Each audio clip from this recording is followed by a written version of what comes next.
it's me. Welcome back to the Redhead Reels. My name's Kayla.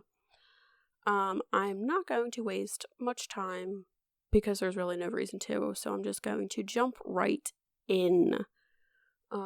Today I'm going to be letting y'all in on Ella Enchanted. Ella Enchanted is... Ella Enchanted came out in 2004, rated PG. The IMDb description says, Ella is under a spell to be constantly obedient, a fact that she must hide from her new stepfamily in order to protect the prince of the land, her friend for whom she's falling. Personally, I find issue with that description because hiding it from her family has nothing to do with protecting the prince, but who am I to say? So, a couple things just to start it off. I have seen this movie probably 400,000 times. I love it so much. I go through like different phases in my life where I just have like a hankering to watch a certain like kind of movie, and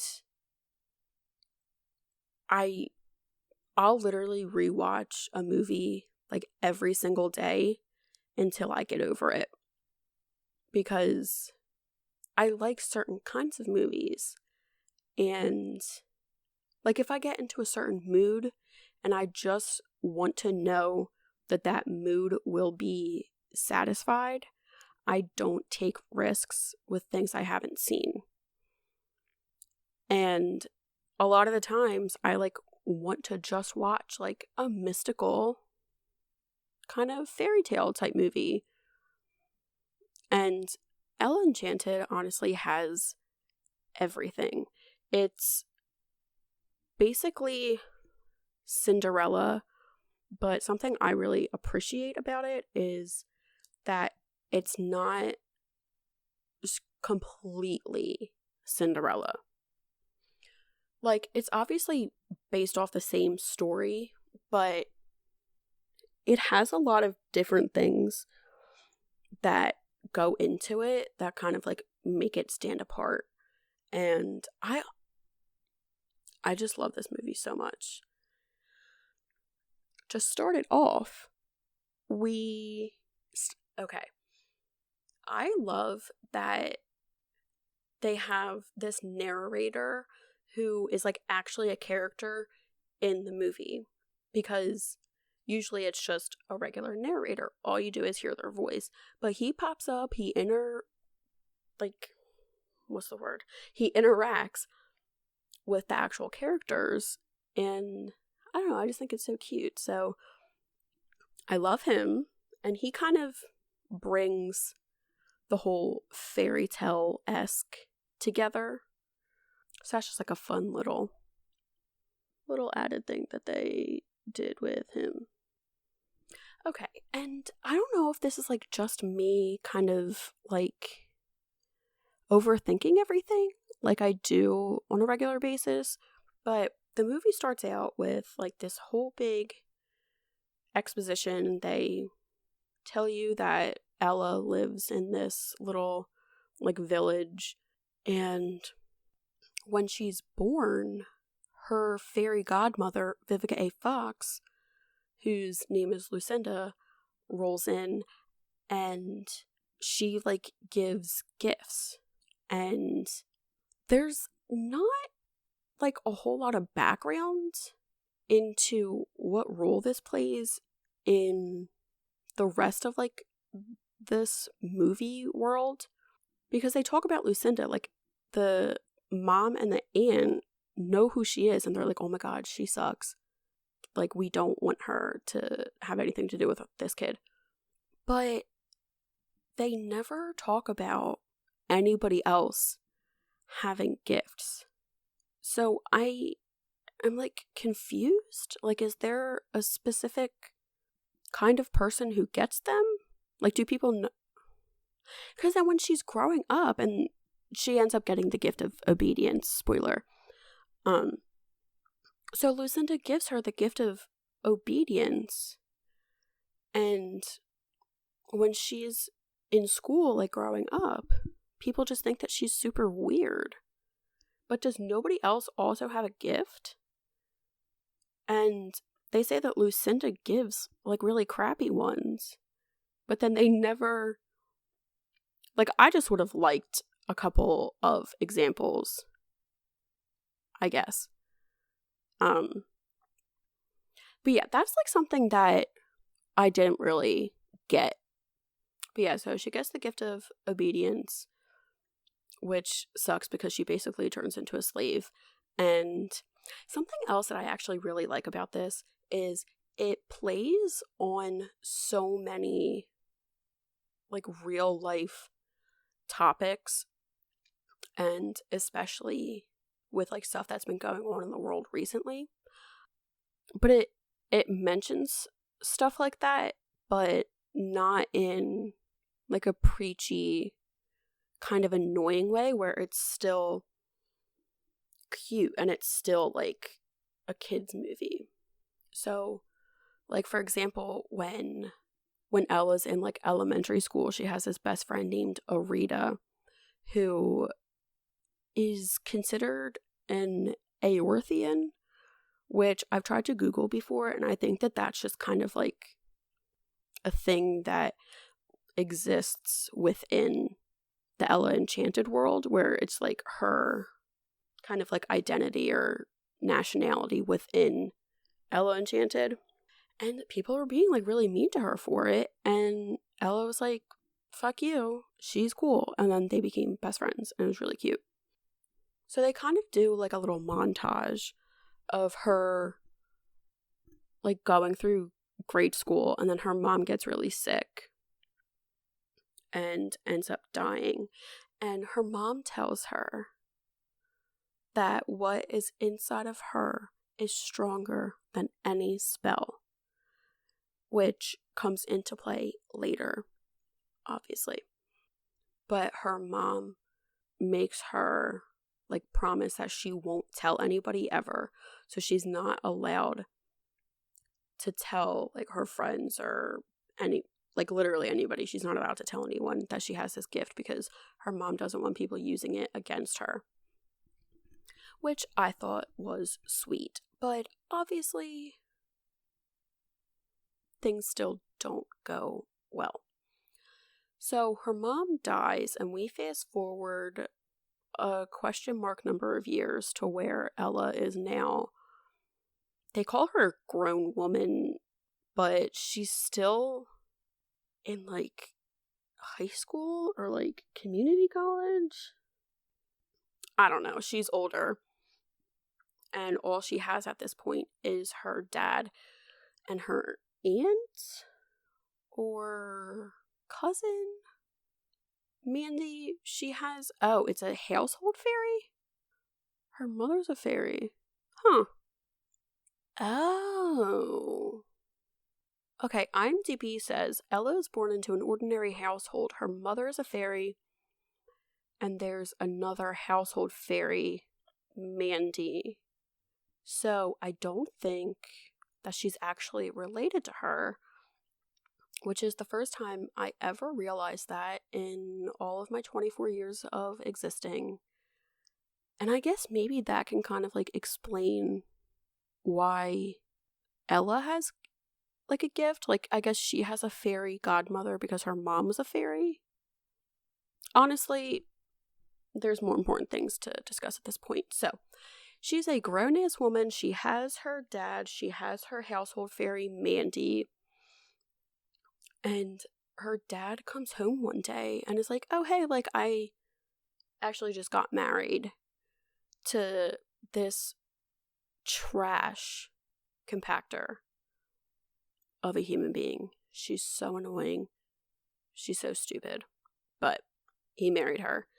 And it honestly brings me so much joy because she sucks really bad.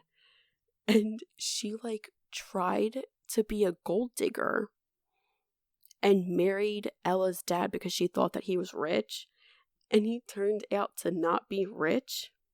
It warms my heart to know that she tried to be an even worse person and got like screwed over for it. So yeah, it's like the typical, she has a stepmother and these two ugly stepsisters who are stupid and we hate them. And the one, Olive, is like a freaking broken light bulb. She has nothing going on upstairs. Like, honestly, bless her, because it's very problematic, because if she were a real person in real life, like, she's got something going on, but obviously in the context of the movie it's supposed to be funny, but she's essentially just like a stick person with flesh that just walks around and does whatever Hattie wants. And Hattie is like the dictator sister who is like super smart and bitchy and just wants to ruin Ella's life, basically. So through a couple little things by accident, Hattie realizes that Ella is obedient. I don't think that she like necessarily pieces it together that it's because she got like a gift, because like I said before, I don't know what the rule is on who gets gifts and why. So I don't know if it's like a common thing that it would be easy for her to assume, but whatever. So she realizes that Ella does whatever you tell her to. And something else that I don't necessarily understand is, how does her dad not know? Like, if quote unquote she is a grown woman and she has been told to do whatever she's told for all of those years, how does he not pick up on that? Like, a theme that I personally have found through this whole movie is the guys are dim. Like, they are soft in the skull and have no idea what anything is. Because Hattie meets her for 5 minutes and is like, oh shit, something's up. But her dad literally raised her essentially alone because her mom died when she was young. And like, anyway, so they introduce this little,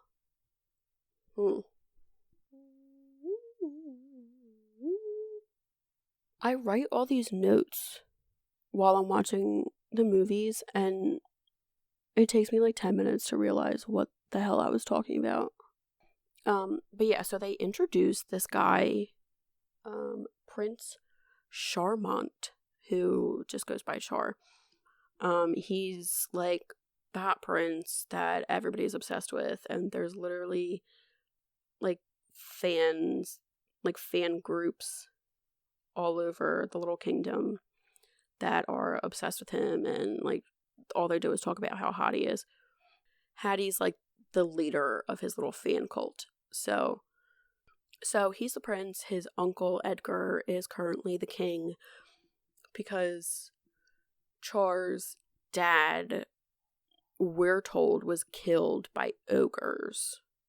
And so now, because of that, or was he killed by giants? There's like all these mythical creatures that exist within this world. So there's like ogres, giants, elves, probably other shit, I don't know. So because of everything that like quote unquote happened with Char's dad, there's all these rules that say that like giants basically giants basically become slaves. Ogres are like terrible people and everybody hates them and all these things. So that like all of that was put into place through Uncle Edgar, and we hate him. So because it's like Uncle Edgar who has all that shit in place, Ella just hates that whole family. And she's not necessarily wrong, because Char is like an idiot. He's so blind to everything and thinks that, like, his uncle is the coolest guy and whatever happened is for good reason.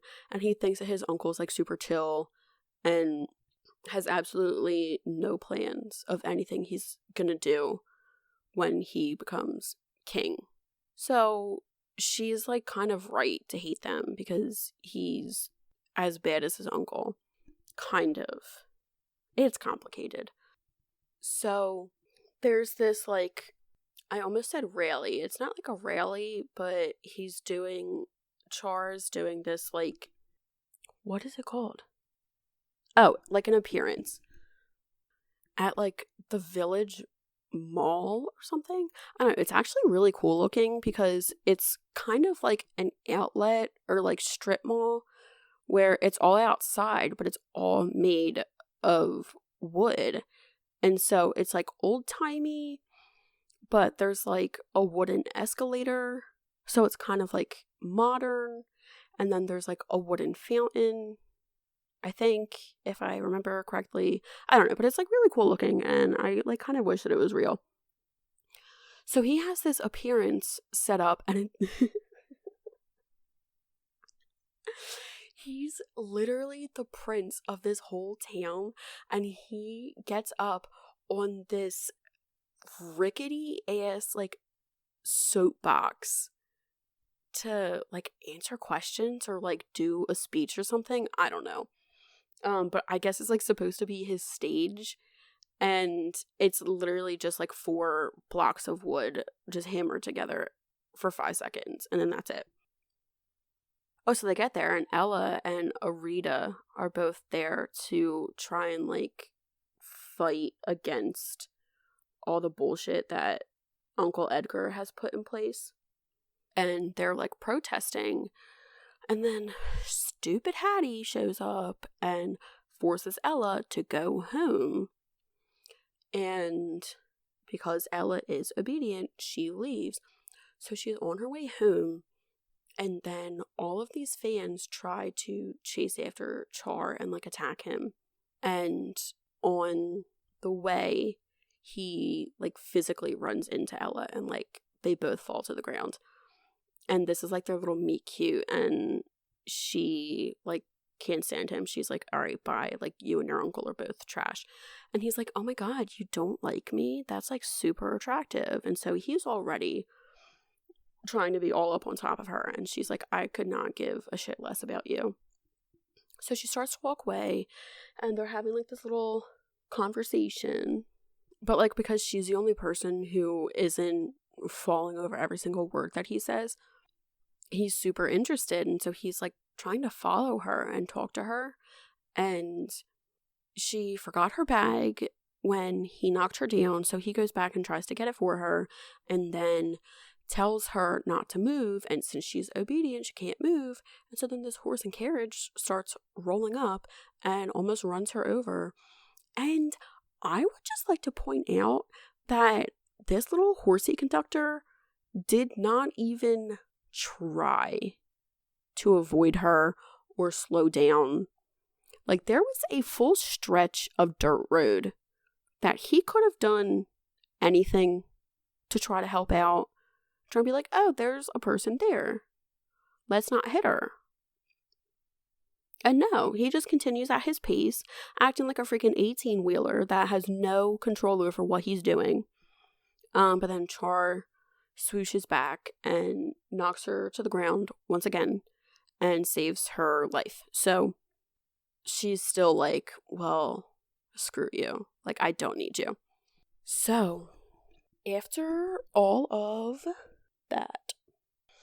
Oh, so then while they're talking, Hattie shows up and tells Ella to go away. So obviously Ella listens.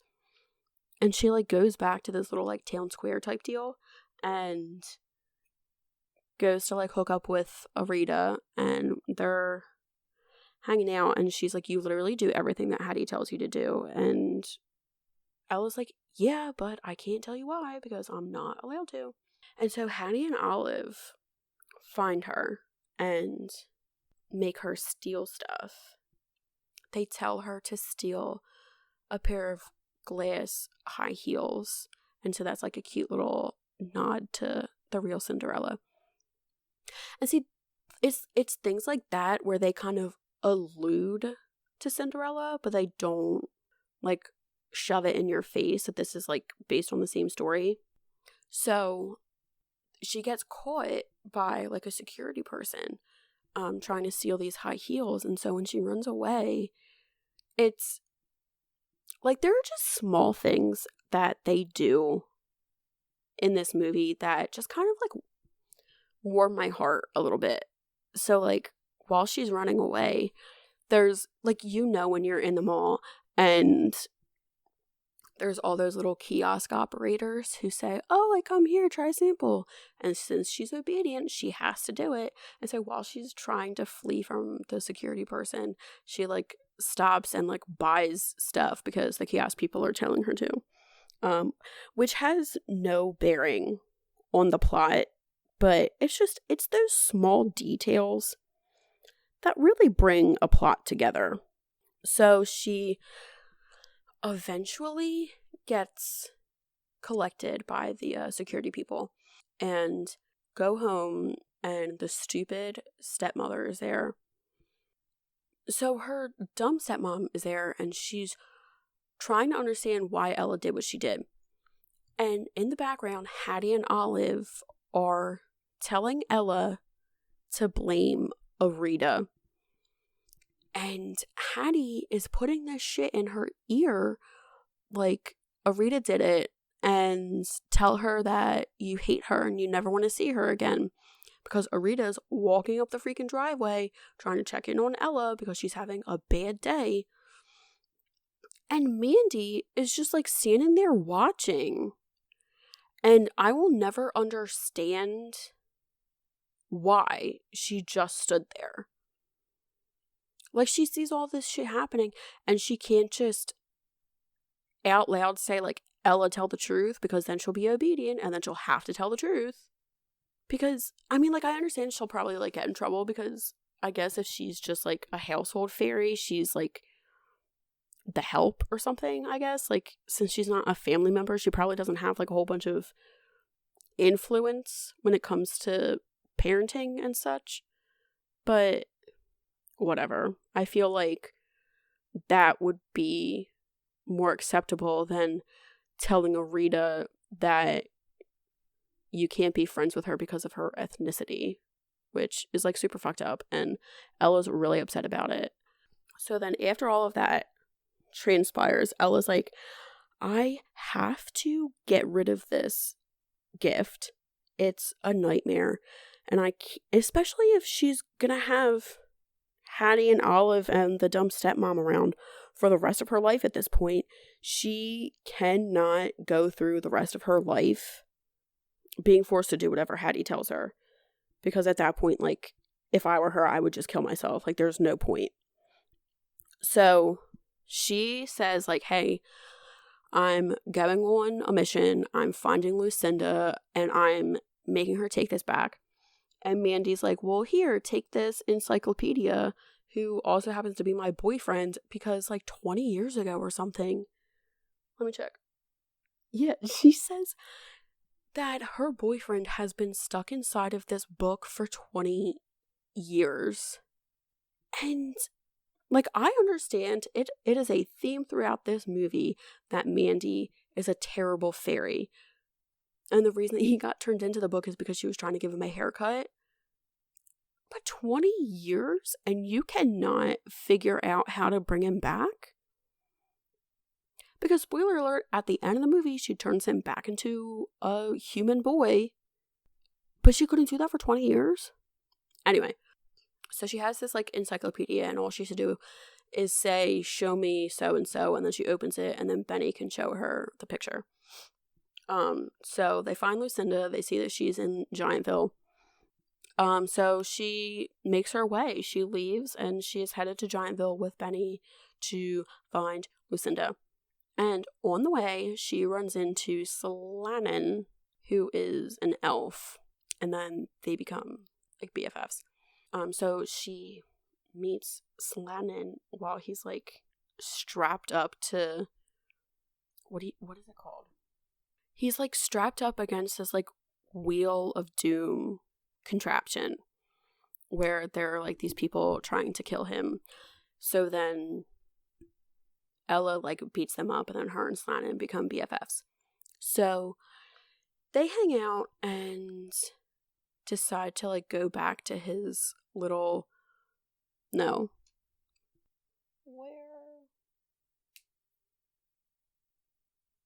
oh, okay, sorry, my timeline was a little jumbled. So after they become best friends, they go back to his little village with all the other elves, where we find out that because of these like Uncle Edgar laws, elves are forced to participate in song and dance. So anytime that like an elf comes in contact with a person, they're supposed to like sing and dance and entertain.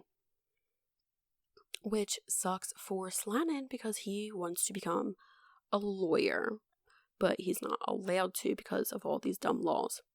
So there's like a scene where, because the Prince Char's coronation is coming up, and they have all of these like elves and stuff. Not elves and stuff. They have elves being like hoarded into this little coach, like a horsey coach ride. And he's saying that all of these elves are like being brought to the castle to perform for Char. And it gives me like Shrek vibes, where they're like hoarding all of the magical creatures into like the little carriage type deal. Because it's like the same kind of idea, I think. It's kind of been a while since I've seen Shrek as well, but I painted myself into this corner. So anyway, but like while they're at dinner and like talking and hanging out, Slanin meets Benny, and they all become BFFs.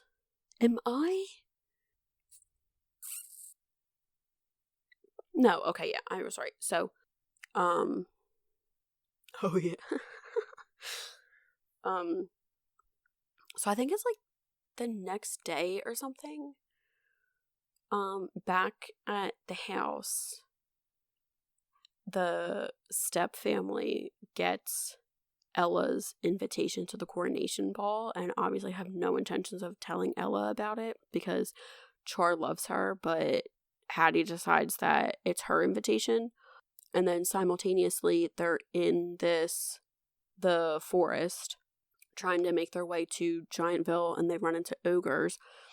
And this is an issue I have because they make it sound like all of these mythical creatures are getting like a bad rep for no reason, but the ogres try to like kill and eat them. And so I'm like, well, if they're gonna like kill and eat people, then do they not deserve a bad rep? But like everybody, I don't know. I mean, maybe just because they're like pissed off with Edgar that they're like, fuck it, if people are gonna hate us, we might as well enjoy ourselves. But I don't love that choice. Because if we're all supposed to be on the same side, like, why are you eating us? Anyway, so they tie Slanin to a tree. They strap Ella up over this little cauldron and try to kill her and, like, boil her into a freaking stew. And Char shows up, which is a little, like, questionable. Like, they're deep in the forest. How and why is he there? Anyway, he is. That's the point. So he shows up, he chops her down, he opens up the ropes around Slanin, and they, like, talk to the ogres, and they're, like, cool. And they peace out in opposite directions.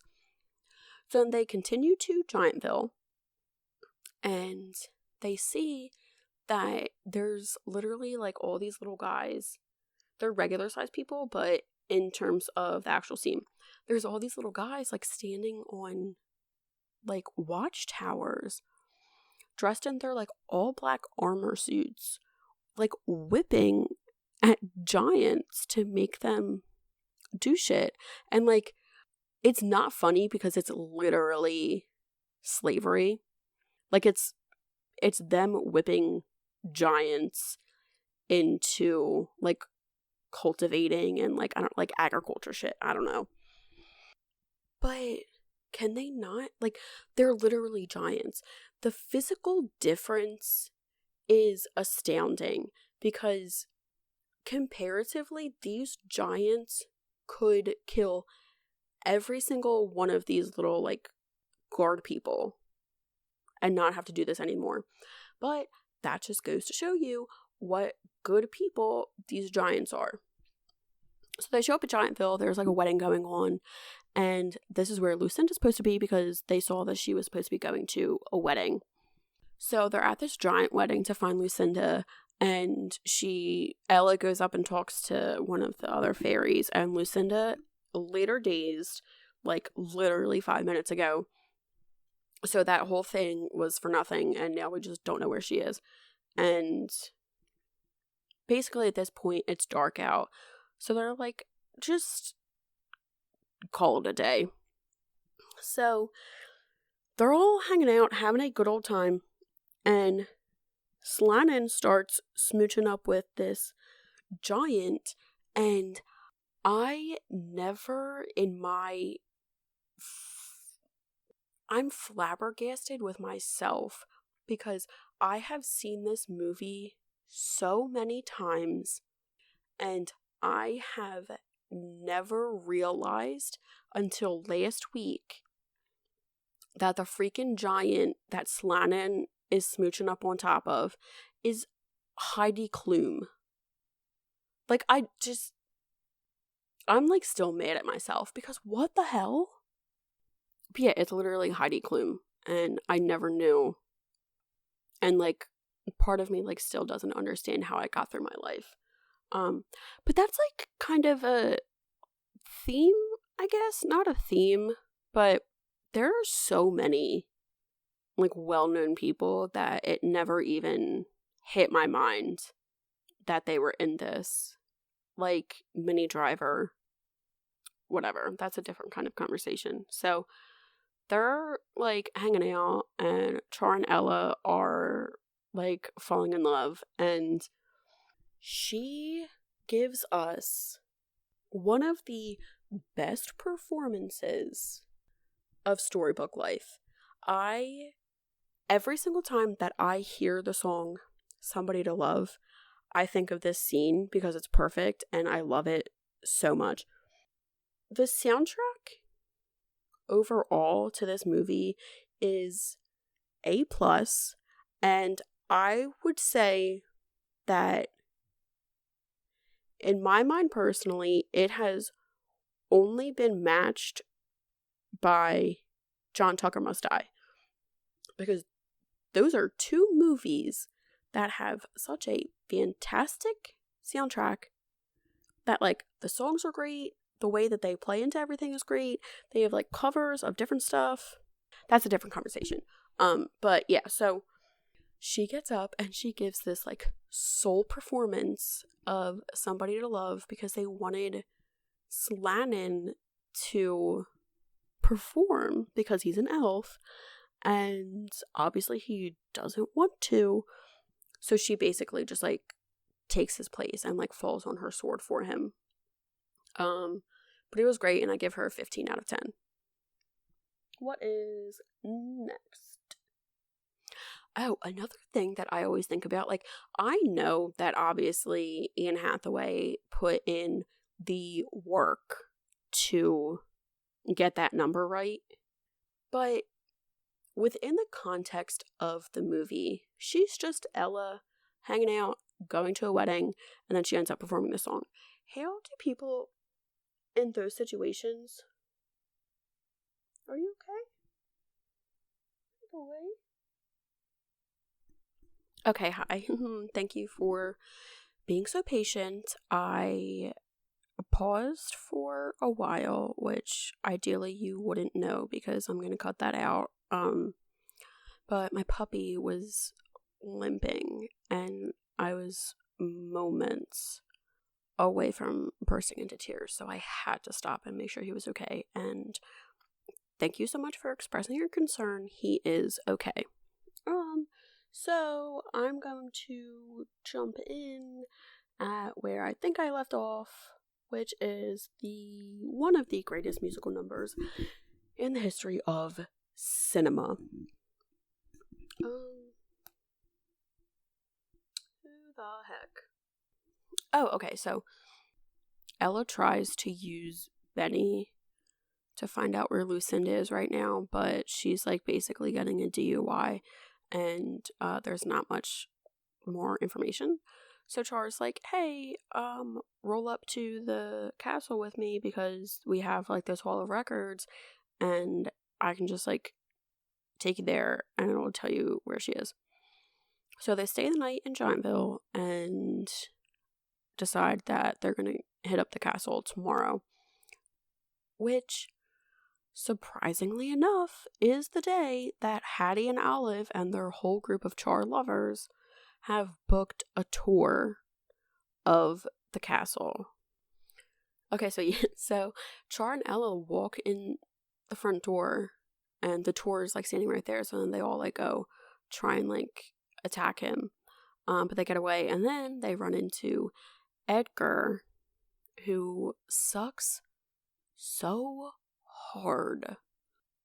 But so Ella like heads off to the Hall of Records, and Char and Edgar are chumming it up and talking about like the giants and stuff, and Char's like, oh my god, they're like being enslaved, can you believe that? And Slannon wants to be a lawyer, like why can't he? And I'm also going to ask Ella to marry me, which, first of all, that's another thing, is like they say that she's a grown woman, and there are like different time periods where it's acceptable to get married at different ages. So like depending on what era this is, it's like acceptable to get married at different ages. But also they've known each other for like 2 days and he already wants to marry her. But like, dude, I don't even know. Okay, but that's the conversation that they're having. And he tells Edgar, like, oh, I'm gonna propose to her in the Hall of Mirrors at the strike of midnight during, like, after my little coronation party. And okay, so Ella like finds out where Lucinda is, and she's like starts packing up and is trying to get out of there. Meanwhile, Edgar pulls in Hattie and Olive to like interrogate them about Ella. And like, how convenient is it at this point that she is the gift of obedience and he just goes up and makes her do whatever he wants her to do? But I understand that is the point of the movie. So, alright, he pulls them in and he's like, listen, if you give me intel, then I'll like just let you marry Char. And so she's like, alright, cool. Like, she does whatever you ask her to. So Ella is about to leave the castle and go find dumb Lucinda to take this gift back. And he goes in there and he essentially like confronts her and lets her know that he knows. So he's like, listen, you are gonna get proposed to in the Hall of Mirrors, and clock strikes midnight, take this dagger and kill Char with it. And for a movie that's rated PG, it gets like kind of dark, but I don't know. I guess life sucks and kids can find that out at whatever age that Hollywood decides. So she's like super upset and she leaves and she writes him like a letter saying, hey, listen, I'm not gonna talk to you ever again and I'm not coming to your coronation. Goodbye.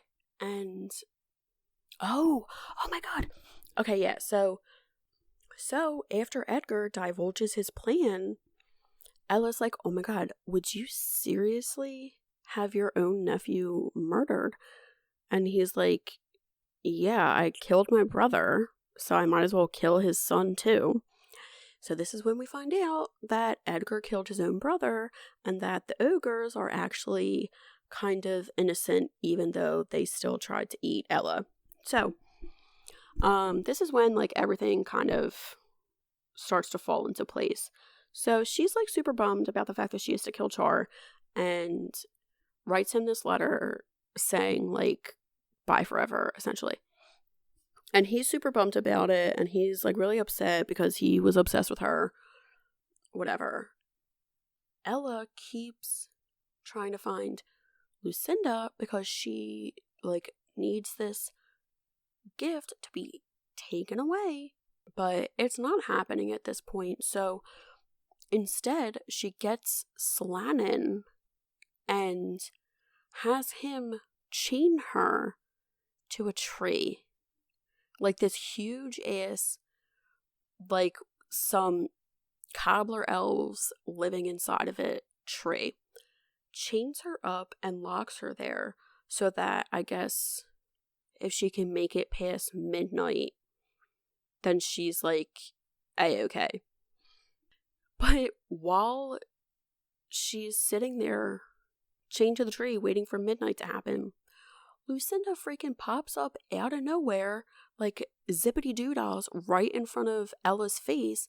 And I'm like, in all seriousness, first of all, how did she just like make herself appear in the middle of nowhere? Because it's basically just like a huge ass stretch of meadow that Lucinda pops down into. But then she spent this whole movie trying to stalk Lucinda, and she's right there. So Ella's like, holy crap, like, come take this gift away because I'm about to kill this guy and I don't feel like it. And Lucinda is so offended that Ella doesn't want her gift.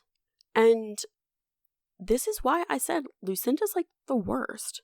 She is not like a successful adult. She wears the same outfit 24/7, which I like literally Ella's entire life. She's been wearing the same outfit. But now she's like, oh, you know what? Like, I'll help you. So she magically unchains Ella from a tree, which is the opposite of what we wanted, and sends her off to the ball in this wedding gown to go get herself a husband.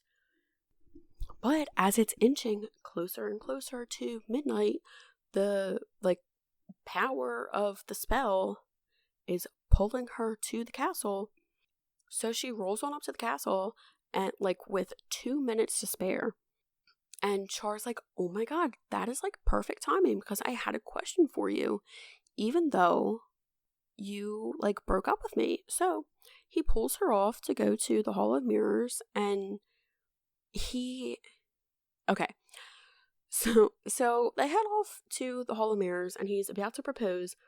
Meanwhile, she like pulls the dagger out from Lord knows where. She has no pockets. Lucinda changed her whole outfit.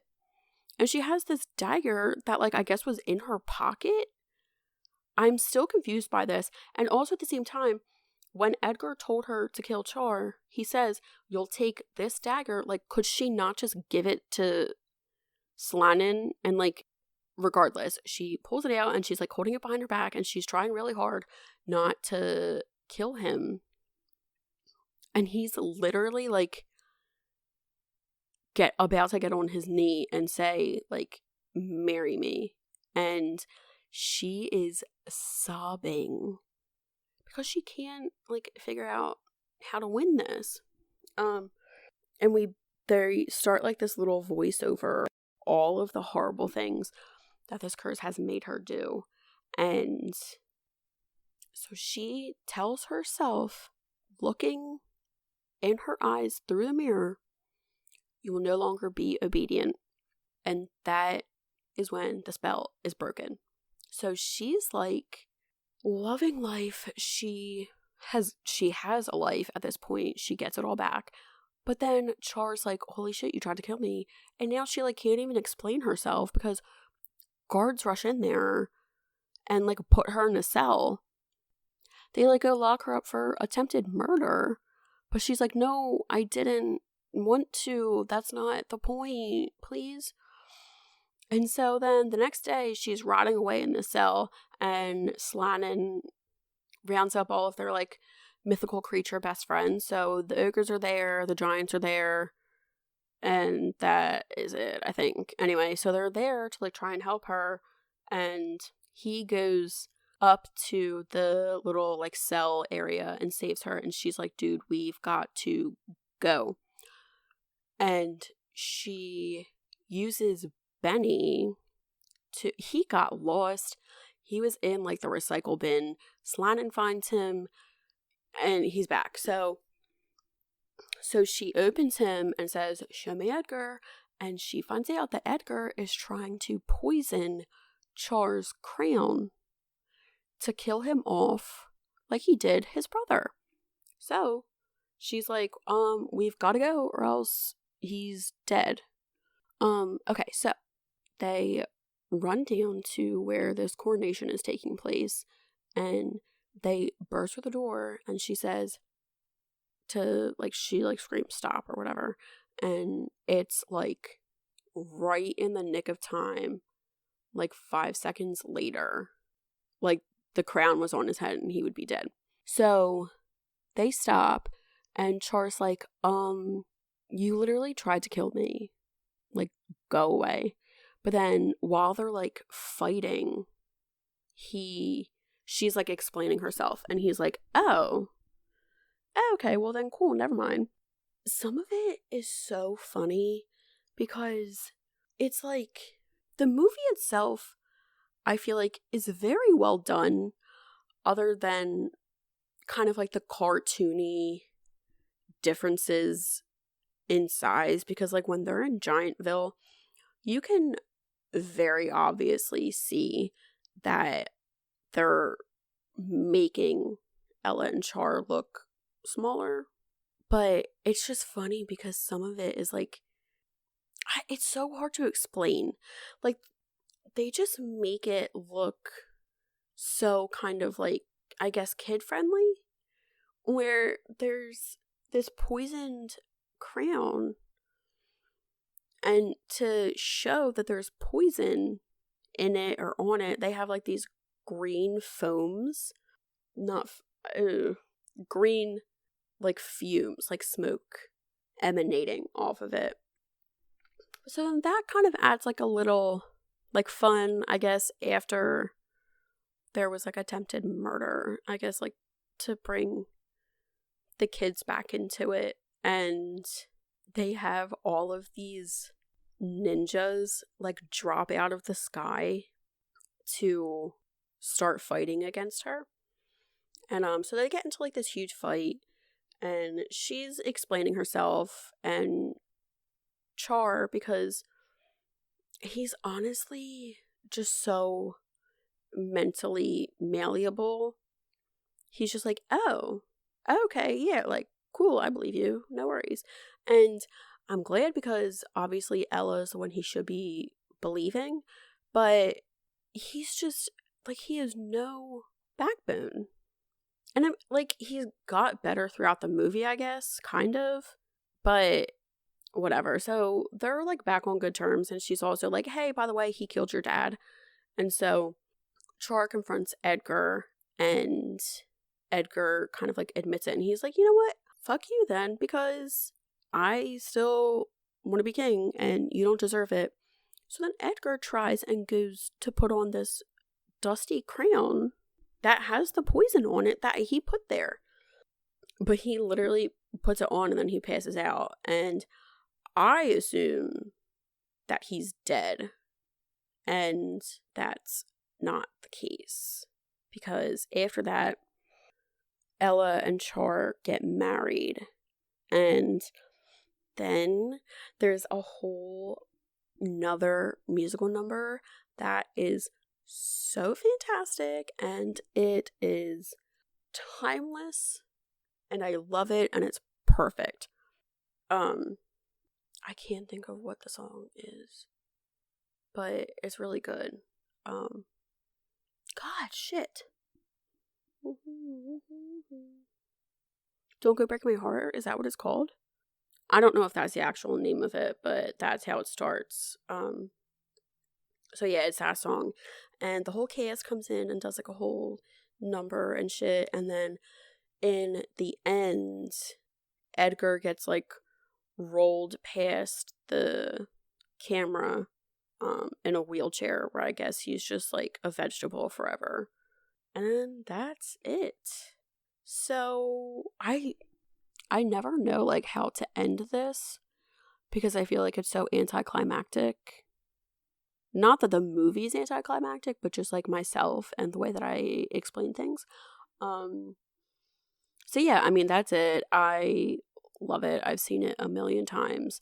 And the reason I love rewatching movies so much is because you always pick up on something different. I have family members, I know people, I've heard people explain that they watch something once and they're done, and physically that gives me anxiety, because like there's so much extra that you'll never know. Like, this movie came out in 2004, so that is 16 years that have passed before I realized that Heidi Klum was even in the movie. Just like things like that. That's why I love rewatching movies. Yeah, I for sure recommend this movie. Is like a staple of my life and my childhood. I used to like come home from like high school or freshman year of college every day and just put it on because it made me so happy.